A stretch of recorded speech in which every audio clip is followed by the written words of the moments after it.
Hello, everyone. Welcome, Yorn. We are here live with one more Consciousness in Evolution lecture, conversation. Today we have Jorn Schmidt, very special guest that we're going to be talking about extraterrestrial consciousness in evolution. Let me talk a little bit about him. He is Germany. He's from Germany. He was born in Frankfurt. He currently lives in Foz do Iguaçu, Brazil, or Iguaçu Falls. He is an electric engineer. He is also a project manager. He's currently the coordinator for ExtraCons. Later on, he's going to talk a little bit about ExtraCons at the end. And he is also ExtraCons.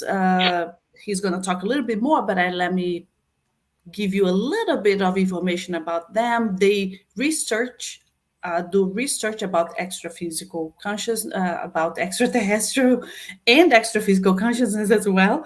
But he has written several articles, including on the subject of extraterrestriality, a subdiscipline of conscientiology.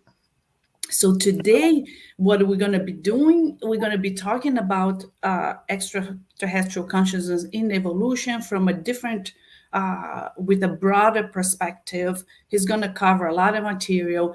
We all going to be able to ask questions if we want to, or share experiences that we might have had. So feel free to participate, to ask questions, and we're going to be just having here some fun with him and listening and learning more about what they do at ExtraCons, and also at a personal level, what have been the experiences that we all have had and that we would like to share.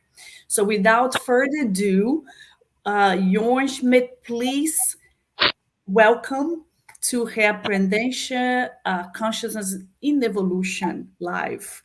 Go ahead. The microphone is yours.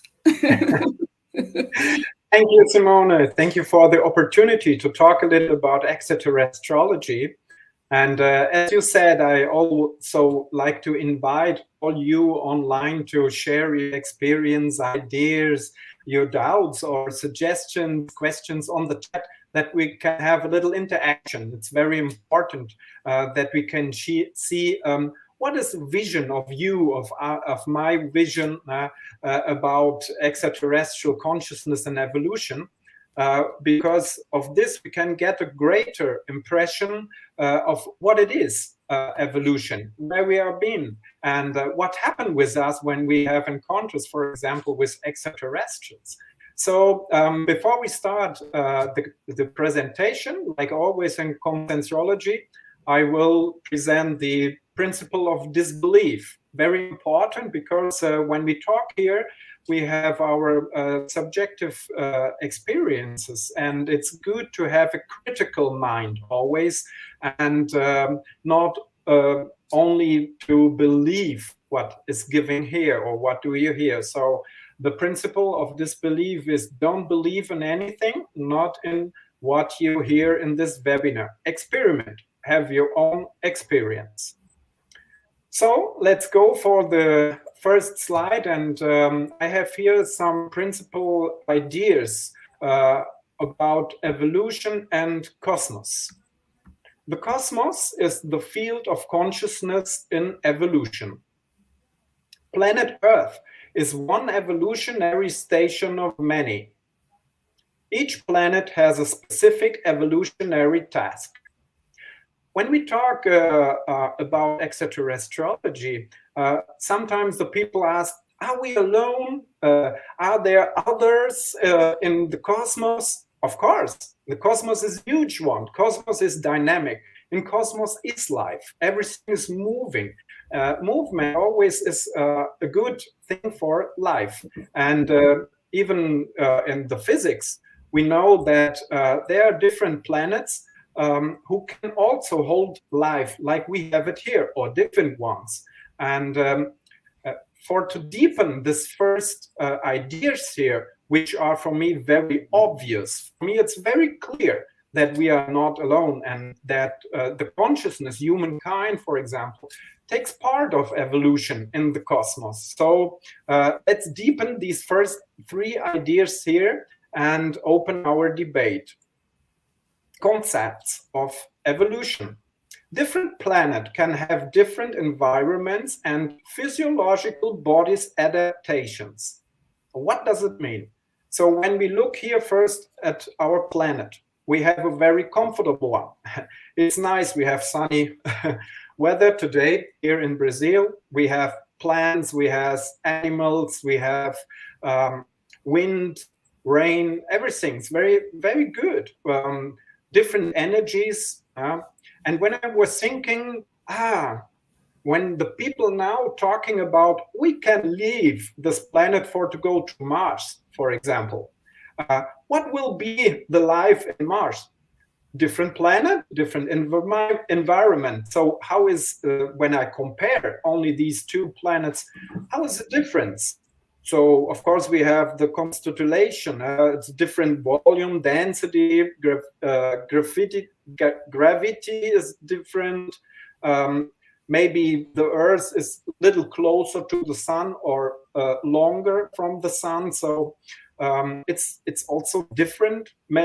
They will have day and night, similar to us, okay. But then I think, how could a different planet be on a different space at all? So let's talk about, for example, a planet who's gaseous, or who's icy. Could be their life too? I think yes, could. But how will be a being, a living, an interphysical living there on this planet when it's very cold, very hot, or gaseous, or we have there only water? So this is what it means when I have written here the physiological body's adaptation. The bodies should be different. For example, the radiation of the sun, something like that. We could not have the same physical body as we have here. So it has to be different. And for me, it is okay. We have all different bodies when we talk about consciousness in the cosmos. And it's like here on our planet. We have some people who live in the more colder zone or in the desert. So they are different. We have different races here also. So this is one of the concepts which are important to explain and to see how does it work. Let me ask you something that I feel, not ask, but make a comment that I feel like that sometimes we forget that we have like hundreds of billions of galaxies out there. And I think that kind of, it back then when I started to, actually was even in college taking some classes on the subject, some electives, and I was thinking, and you start studying more and learning more about the cosmos per se, and you see that how it's huge. So for me today, for me to not consider the possibility of other planets and other galaxies, planets we have in our solar system, right? But out there, the hundreds of thousands of other galaxies out there. So it's very logical to me that this, the concept, the to talk about the cosmos and the lives, that many different types of lives that it's out there, it just seems logical to me, and it kind of, it blows my mind sometimes when I start thinking about it, what must be out there that we don't know. But definitely some consciousness of all kinds, don't you think? Yeah, this is something what extraterrestriology has to make. we have to get out of our comfort zone of having a view like terrestrials have on our environment. So when we are looking outside, we are looking always here on the planet. When we are out of body, when we are going out of this psychosphere of this planet, the space is open. And then we have to be open-minded. So these concepts we have here are for to be open-minded. And to see, okay, they are different. For example, there's physiological bodies adaptations. What I said, that we have people only have different colors because of the radiation of the sun, for example. Or could be also that these ethnias that we have here on planet, by hypothesis, are from different planets. Could also be that they have a paraphysiological body, so the one of the planetary evolution scene origin they have, which is different, and the adaptation here has a different one that looks different, like, for example, Chinese, African, Brazilian, German, and so on. Okay, this is important. Mostly we have to free our mind before we make a research. Another concept which is important, on my opinion, is that we are living in an existential theory of birth and rebirth. For us, it's also common. We know when we have our death here, or the disoma as we call it, then only we left our intraphysical body and we have another time in the extraphysical dimension with the other vehicles. And this axis is not only here on this planet. For me, let's make an image. It's like we came here to this planet. Let's work with this hypothesis. We came here, and evolutionary scene, we start with the first class in school. So the first class is something to learn, evolutionary, and then we have the second, third, and so on.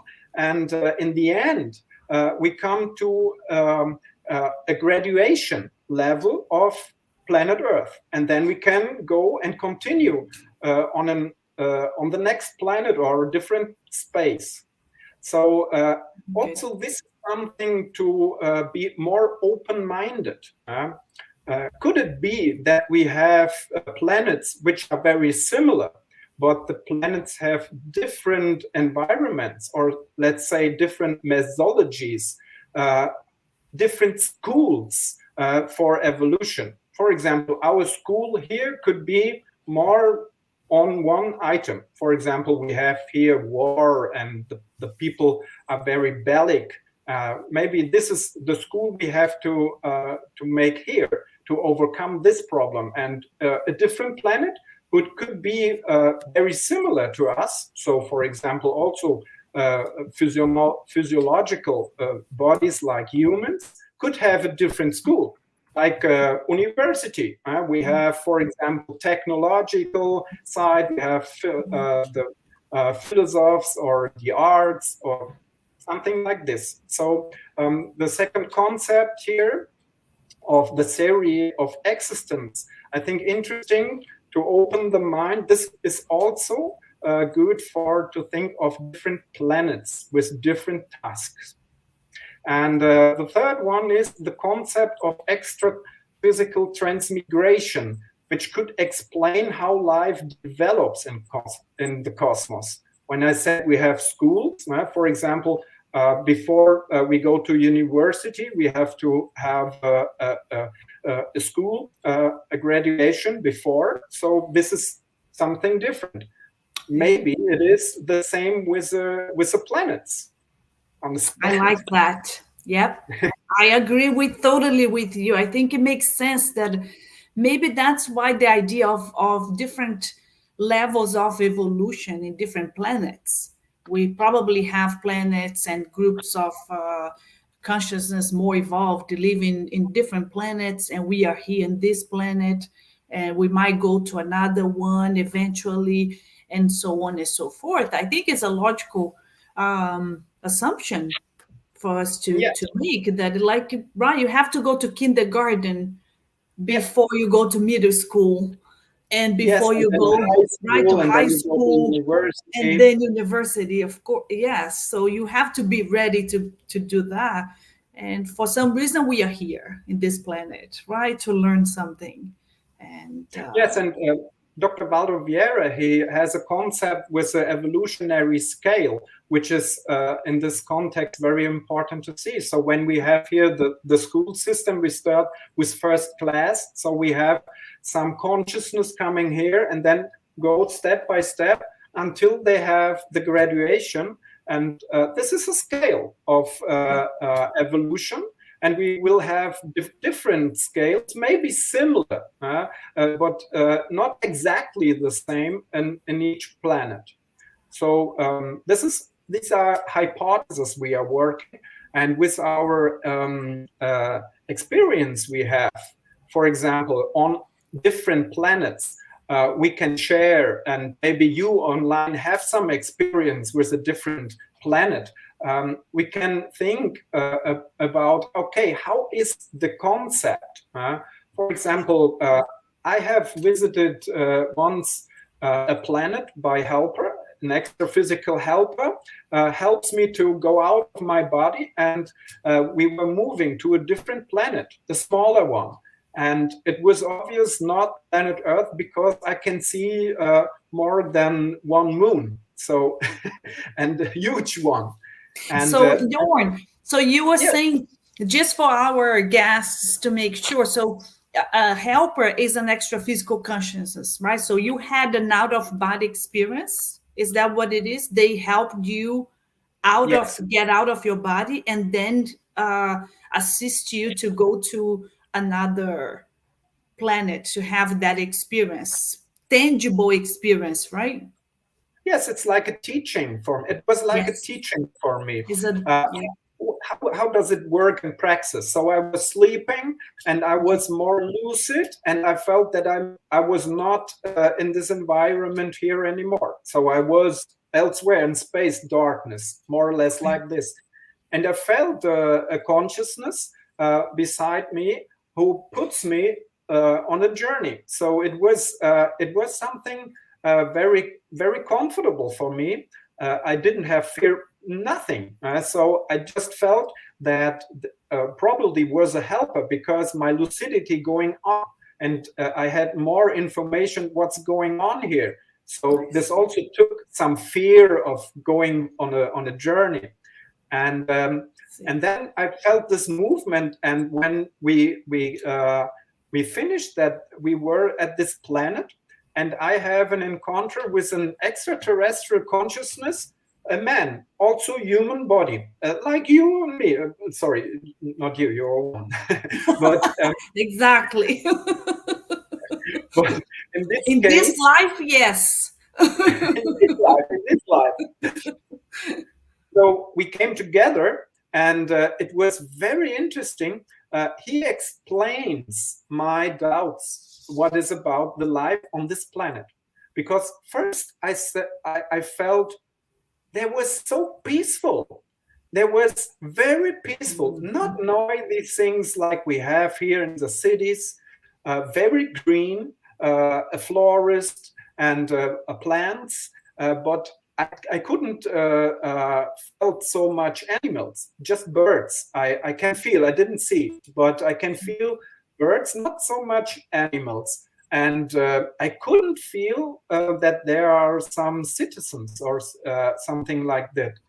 And very few people. So this man said that they do not have intraphysical life in that citizens. It's more in the nature. So it's different, like we have here. And he also said that Can you say that again? They didn't have intraphysical life? Yes, they have intraphysical life in a different form, much more in the nature. They do not live in Wow. cities. They do not have cities. They live Okay. in nature. Okay. Yeah. And it's very interesting because it seems to be like paradise. It was so peaceful. And Wow, I that's couldn't a great feel experience. nothing about war or something like that. But what we can feel here when we come to this planet, I think the Thosin, so the thoughts, the sentiments, and the energies that people here have, they create a psychosphere which is very dense and has this characteristics of, I think, bellic and the war situation, for example, is some characteristics that people can feel in extra-physical. And on this planet was wonderful. So I was thinking and asked him, what is it different with the planet Earth? And then we make a comparison and we find out, oh, interesting. For example, our life is here planned for short time, he said. In this planet, on this planet, they have a longer, much longer planning for an intraphysical life. And they have much more consciousness in living in the extra-physical dimension than into the intraphysical. So the conscience, the consciousness in extra-physical dimension, they have, they work more than helpers for a few one who have an interphysical life. And then he said, we have some pressure to take everything of evolution in one life because we have only few. So it will take a long time. For the next time, he will have a rebirth. So very interesting. Interesting. And, yes, completely different, maybe mindset, and even perhaps a different way to address life. If you know that you have shorter, less lives, and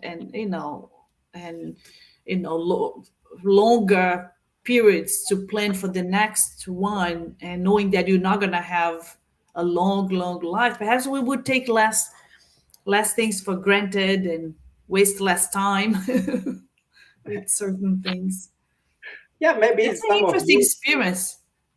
Yeah, it's interesting.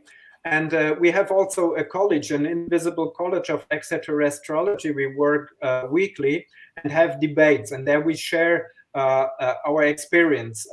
Nowadays, it's only in Portuguese, but I think soon we will make it also in English. And it's very interesting to share the experience for these exo projections, so exo out of the psychosphere of this planet Earth, to see what is life on different planets. And this is very interesting. And we had some deepen ideas, hypotheses. How does evolution functions? We have a course about it. It's interplanetary assistance, which will be the next year in English, I hope. And there I explain a little more about these concepts. But very good. Have we some questions on the chat, or we continue? No, we don't have, but we can continue. They might come out. People, they are maybe a little bit shy, but we have a lot of people in the chat. They might be a little bit shy, but let's move on. And I know you have more slides, and I have questions for you. But I want to wait to see until you go into the next slide, so we go to that part. But it's all very interesting, and I think it's really helpful to have, like you said, you have the ecology to discuss the meetings, to discuss this, because I think it helps people to understand a little bit more, understand from people who have had the experience, open their minds to the possibilities, and minimize the fear that a lot of people feel about this reality. And I think the study can only help us not think, understand, learn that there is a lot of people researching about this right throughout the world. There is a lot of people having experiences that had experiences about that, and understanding the overall universe and cosmos. It kind of helps us get out of our self-centered reality, right, and think bigger. I think all of that, it's very beneficial to improve our mindset and all that. So would you like to continue? Yes, of course. Another concept of evolution important is the extraphysical transmigration. And I have here one slide to explain a little. We can see here on the right side planet Earth with human body, in this case a man. And on the left side we have, this is a monkey, but I do like monkeys now, but just to have a symbol of individual. Not monkey. Not monkey. I must correct. Is a chimpanzee. Chimpanzee. That's right. It's a primate. It's not monkey. Thank you. Just to symbolize that when we have here a planet on a lower evolutionary level, and this species there has also that school and has the final graduation. What happened then? This is a question. And interesting is that there could be movements from this planet to planet Earth. Dr. Valdo Vieira, he has written a webpage. It is an entry in the Encyclopedia of Conscientiology, a very early one, number 153. And he has written a definition about extraterrestrial transmigration, explains exactly this. And here's not the definition. This here is about the evolution, okay? So I will read it.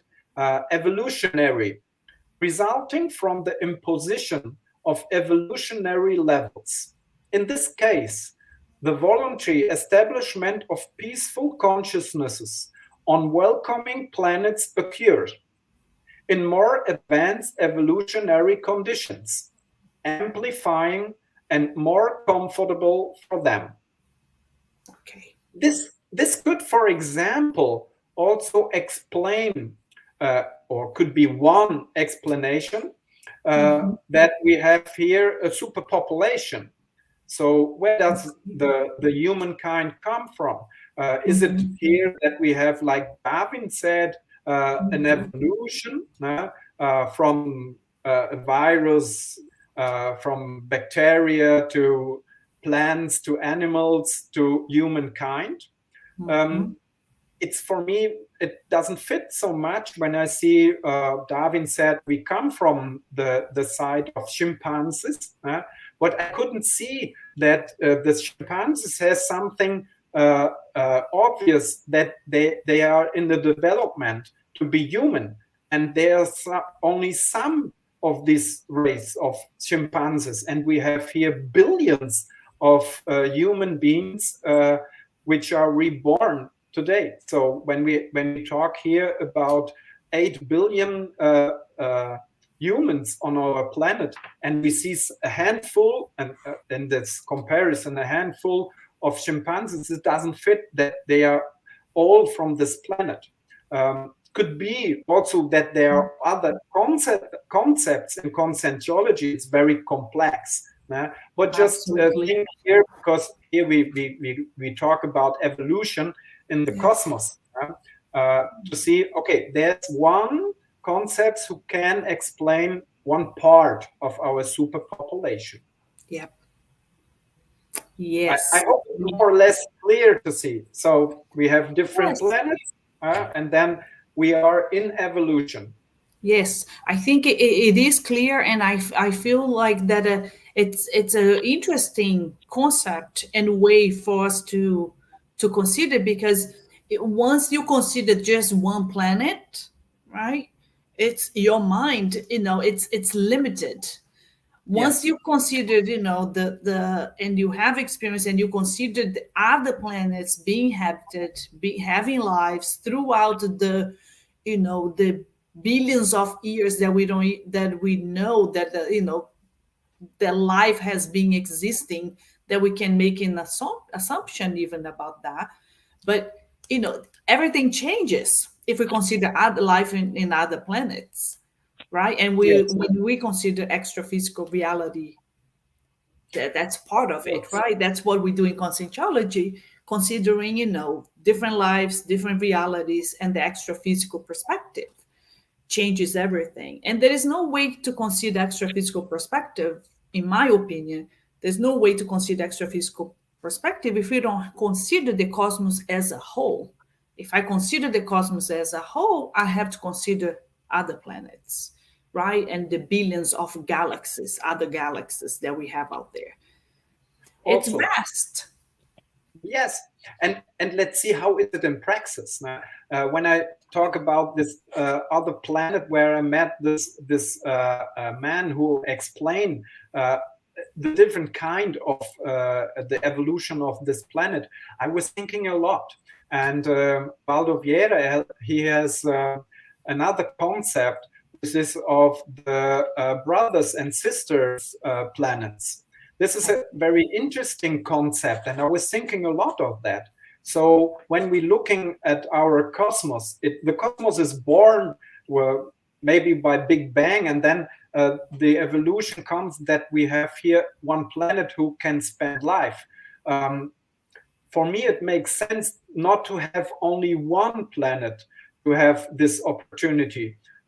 Should be very clever when we have some of them more or less similar, like a laboratory, different laboratories, but the mesology, so the environment, a little different. Like I said, the experience with it, a nice guy on the other planet. So then we can talk about brothers and sister planets, and how is now the extra physical transmigrations between these ones. So when someone, for example, from that planet I visited, could not be involved anymore in that evolution because he doesn't fit. It could be that he moved or will be moved, maybe against the will from him or her, for a different planet which a lower level. So this is also possible in my eyes. For example, to planet Earth. And then he has a more adequate situation, but it's not more comfortable than before. It's less comfortable. So this is not against evolution. This is also evolutionary. But this one here we have, this is in evolution. So from the planet from a lower level to a planet with a little higher level. And backwards is also possible. This is a different way of the evolution for this consciousness. Okay, but then it's not evolutionary. Okay, then it's very good. This is a very good concept, right, that we have in conscientiology, and it all in pro of the evolution of that consciousness, right? Either if it's moving up or moving down, whoever, and we know them. It's a concept that we teach in conscientiology that Valdo proposed. Yes. It's the either moving up or moving down. It's in pro of the evolution of that consciousness, right? And that is really interesting. I'll mention. I have one question here. Okay, from someone online. So she's saying, do the entities on the visited planet tell the difference between a disembodied and a projected consciousness? You understand the question? Not even right. It was a projection on my side, and I have had contact with someone who was intraphysically, but we have talked by psychosoma to psychosoma in this case. Yeah. So so you cannot tell if the entities from that planet, if they perceived you or not. You didn't have that interaction, correct? Yes, it is. He was telling me about it. He was telling about how he feels, or how is the experience of him on this planet, and we shared it. So it was for me the opportunity to make a comparison between planets, and the result was that we include this in our research. So these concepts start to work. how is it in praxis? Yeah. And Jorn, I would say from my overall experience, I would say that if it's a planet that has a, would you say that it seems to me that the planet seemed to be a better planet than this one, correct? Yes, So correct. I So would assume that they would be able to tell the difference of someone who had gone through this to the disoma, the second disoma, who doesn't have a physical body anymore, and someone who is projected just by inference. Maria, I would say that because if they have more understanding and more extra physical and more energetic perception, they would be able to do that. And we know that when we are extra physically, we yes, can tell, right? If it's someone it's without a it, body permanently, let's put this way, or if someone is just temporarily out of the body. right. Interesting point here. One concept we have to remember. You said this planet is higher leveled, let's say it like that, than our planet for by hypothesis or just to work on it. Right. Yeah. Then Based on your the, experience, right? yes, right. Then we have there also classes, but what we have here for first class, they do not need. Maybe they start there by third or fourth class, and the graduation will be a little higher than here or easier to get, for example. So when now there is an encounter with two consciousness, why do I have an encountering with this one? Could be that we both are here in the fourth class. What we are here in planet Earth on the level 4 could be the level 6 or the level 2 there, or the first level. So by the evolutionary level, we can have a similar situation. But this it's I was thinking now, why him? Why do we have these encounters? And what I felt is this is in one case the range of evolutionary level we had is similar, so we can talk one to each other. We will have an understanding for each other. Okay, this is one. But the second, more important for me, is the Thosin. So I have here my maturity, and with this maturity, I have also a kind of my thoughts, my sentiments, and my energies. And this is my psychosphere, my parapsychosphere I have. And these energies, they connect each other. I think he is also open-minded to give assistance, for example, between the consciousness and to help others in evolution. This is a very important point. When we have encounters, we can see that the encounters could be on a bad situation. Then I have to think, why do I attract a bad situation? Is something wrong with my scenes, or what happened here? Yeah, that's a very good point, I think, because we all know that the energies go where our thoughts are. Right? Yes, My thoughts are here, my energies are here, my thoughts are there, my energies are there. Sometimes the energies, right, arrives before the physical body arrives.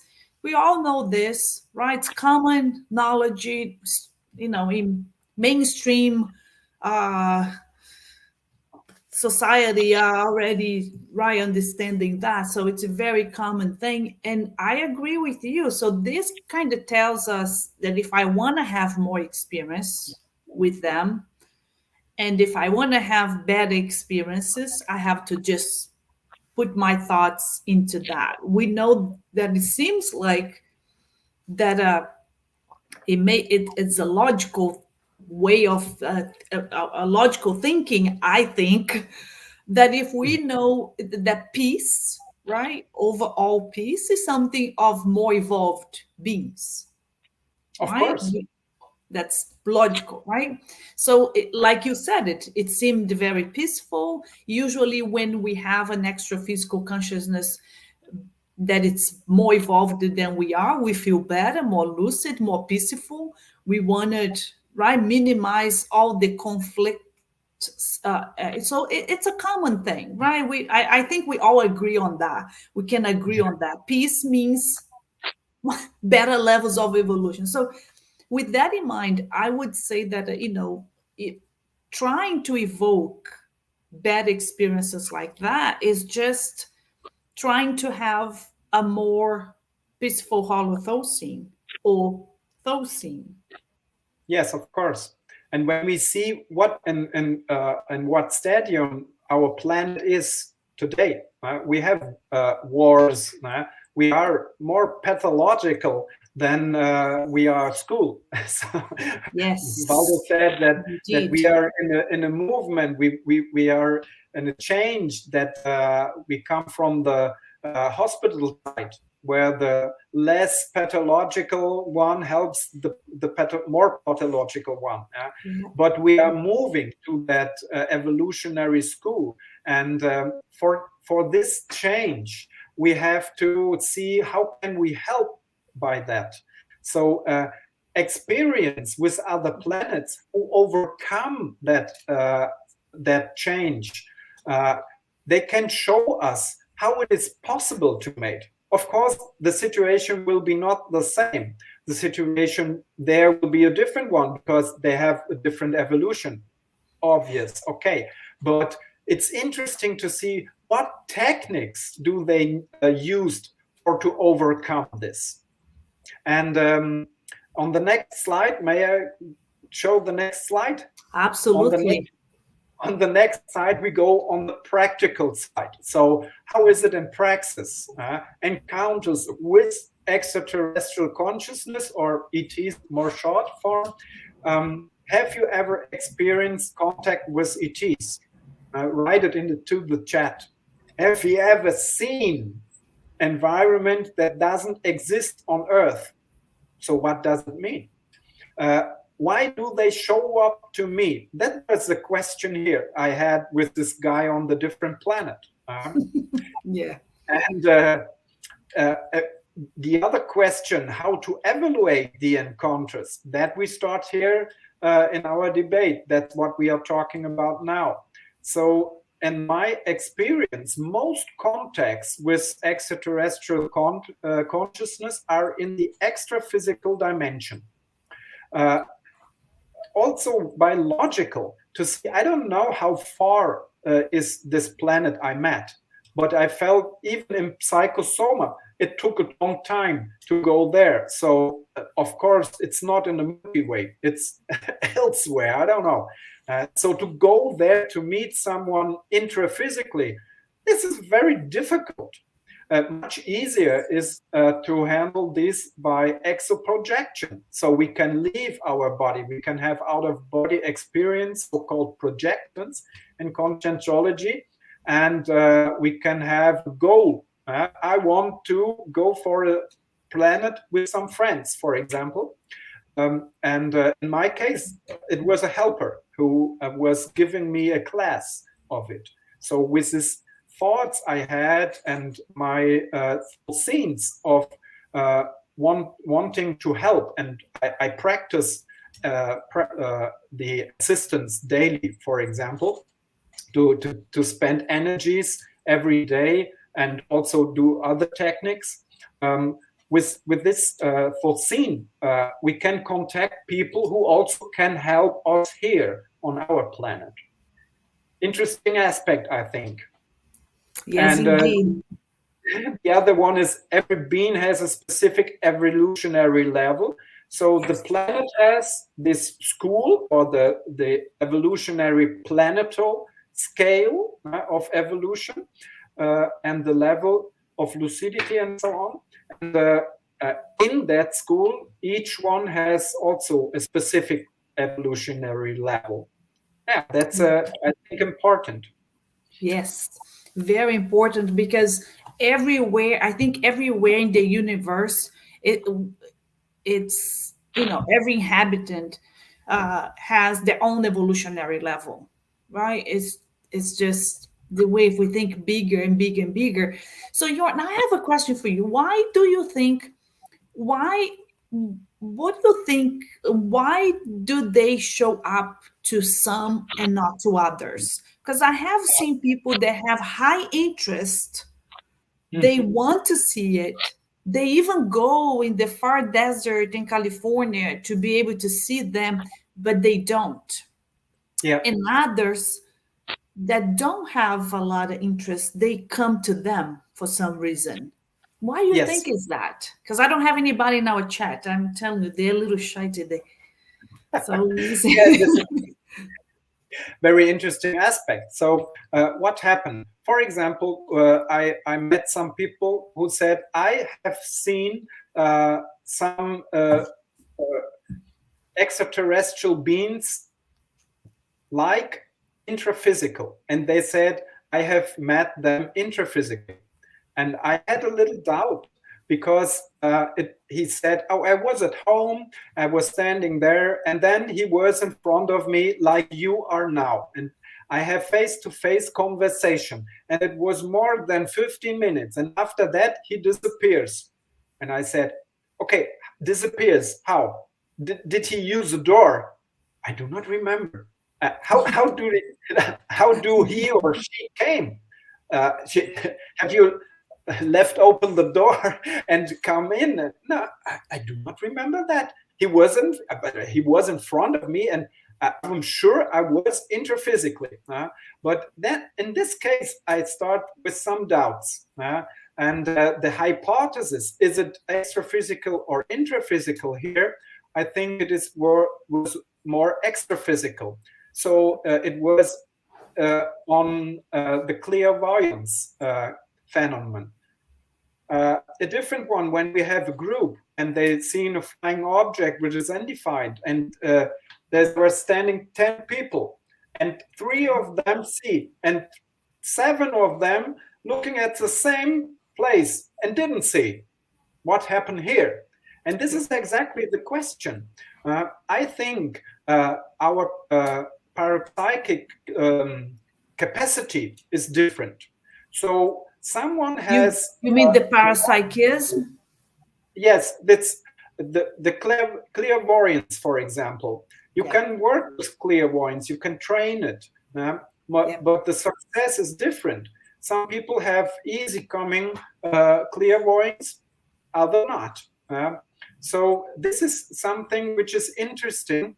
And Jorn, just to interrupt you, to make a comment about that, because I think it's important to reinforce that, because the parapsychism, one person might have a more intuitive aspect, be more sensorial, right? They feel the presence, they feel a presence of a being, and they even know it's not extra physical. But then another person who is from a different point of view, it's seeing the being next to that person. So that person is perceiving it, not seeing it, perceiving it. And then the other one, it's seeing it from the third eye, from the frontal chakra, using the clairvoyance. So the parapsychism, it's a dynamic thing, right? And that sometimes it will happen, and sometimes it doesn't. Some people have that more developed, and others don't. And I feel that this is very interesting, because we have to be open to the whole package, I feel, because that's how we absorb more information. If we are more open, we can, if we want to see it only, but you are missing out on a lot of perception, a lot of things that are happening right here on your side. And so I feel like the whole package can be very helpful for our research. Of course. And I, in this cases, I talk about affinities. So someone who has an affinity to connect with extraterrestrial consciousness could be our past could be, for example, that we work with them since a time and do not know. This could also be happen. It For could be. example, when we are between two intraphysical lives, and as you said, after the second disoma, so when we slip off the energosoma and could participate on an intermissive course to plan the next intraphysical life. Maybe there we participate on classes or courses with interaction with different planets. Yes. Dr. Valdo Vieira called this the interplanetary exchange. Very interesting aspect. Very interesting. And I, Jorn, I had since I was, a young teenager, I used to think about extraterrestrials. It was an innate thing. I kind of knew that they existed. It was almost like oh yeah, sure. Of course. It was almost like, oh my gosh, where are they? That kind of feeling inside of me. Yeah, it was really interesting. And then you grow and you start doing other things and you forget a little bit, but not really. I always had that certainty that it's the most logical thing.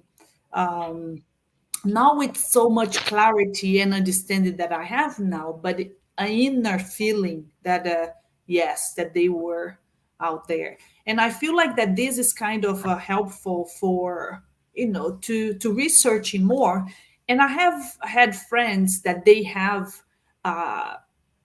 in a situation that they were there with clairvoyance, they seen a lot of extraterrestrials around me. And I kind of all kinds, they tell me blue and long and white and skinny and whatnot. And I feel like kind of, very comfortable with that. Like it's just like, oh yeah, sure. Oh, we know. I don't have all the pieces of the puzzle yet. I hope to have that soon, one day. But it's an interesting thing what you said, because I think that this happens to a lot of us. It's Yes. not just with me.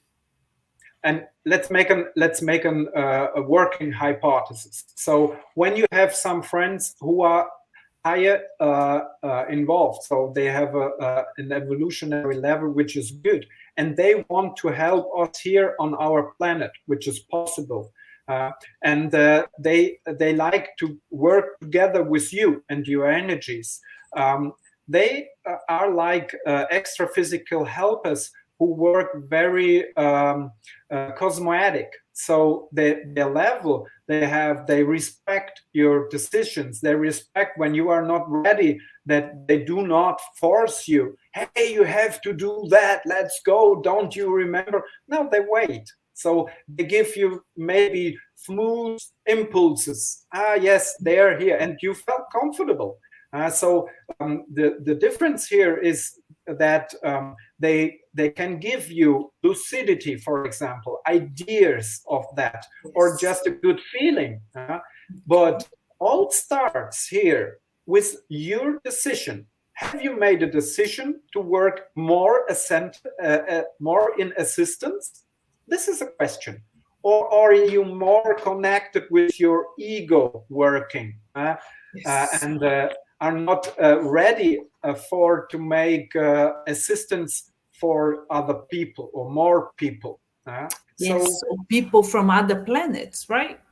Yes, that is another thing, because sometimes it's easier to assist the one or closest to us, and this is something way further, right? And also not only assist but to receive the assistance, to have that openness, that I think exactly. that it only enhances, in my point of view, it only enhances the lives, the experiences we have, in expanding the not only who we assist, and also from whom we receive assistance. Exactly. Both ways. And this is interesting. This has a lot of influence on our research. So here on the next slide, I have the methods of extraterrestrial research. the influence, I will explain. First of all, we work with the principle of disbelief that we had in the beginning, of In the course. beginning, And yes. how are the steps? Mostly, we have people who have experience. I think everyone listening now has some experience. Even when it's only a feeling, it's an experience. Yes. So when we have something experience, my idea is to share it into the groups which are working on research. So we share it, we make studies, we look what is published in consensuology, which is similar, could explain, are there some concepts we can use, or we can work with hypotheses to see what is pro and contra.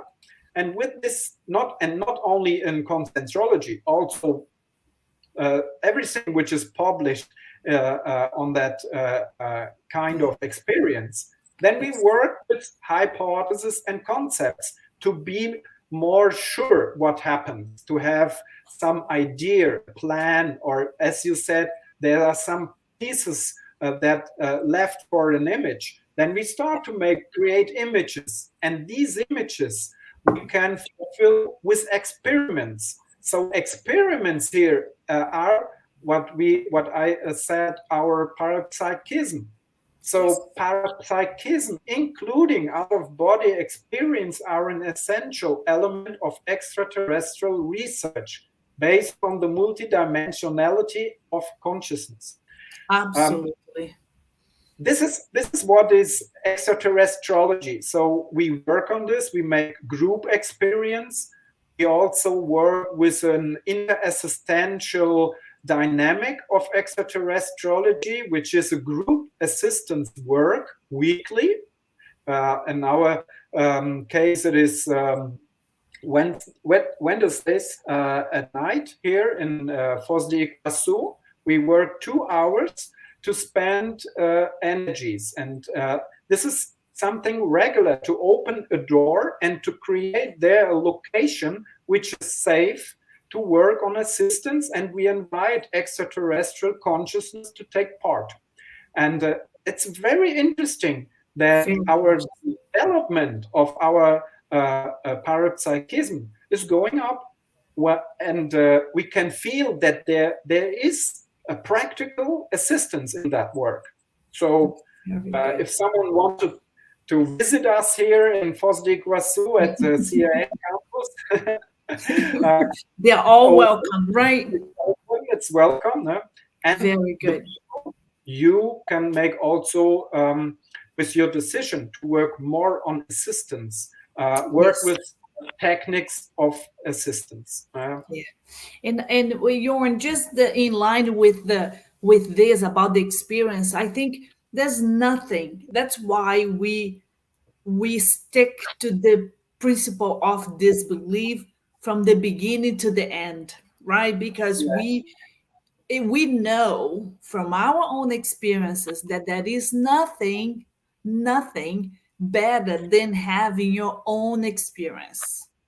No matter what book you read, no matter what article you read, no matter to whom you listen to, you know that it's by having our experiences that we're going to grow, that we're going to evolve faster, that we're going to understand concepts better, right? So there's no other way. There's no other way to go around. But of course, the assistance that we have from institutions like the one that you are the coordinator, the extra cons, from the dynamics, the parapsychis classes that we have in Iguaçu Foz, in the institutions there. Of course, everything is helpful, right? And that's why we have the Center of Higher Studies of the Consciousness, right, in Iguaçu Falls.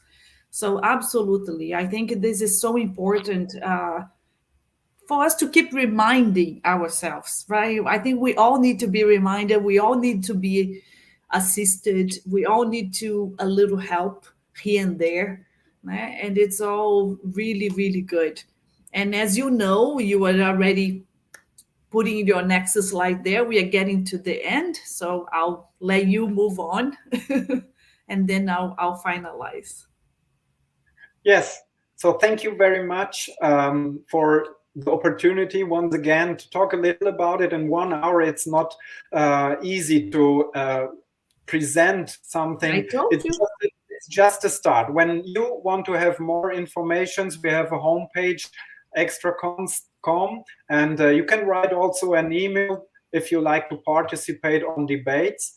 And yes, thank you very much, Simone. Once again, we will have more, I think, lives here. The next one will be in March Next about year. interplanetary assistance, and hopefully with Extracons we will have soon a course in English also. Yes, absolutely. I want to put a little banner here about our next one because we're gonna have a next. Uh, we have our next live. It's gonna be in October 2nd. The subject is ectoplasm. But Jorn, I would like to welcome to thank you. I like to invite everybody in our next slide here to subscribe to our channel, because if you subscribe you can have more, invite more speakers. So check us out, happyinvention.org. You can slash en for English, or if you speak Portuguese you can also access in Portuguese.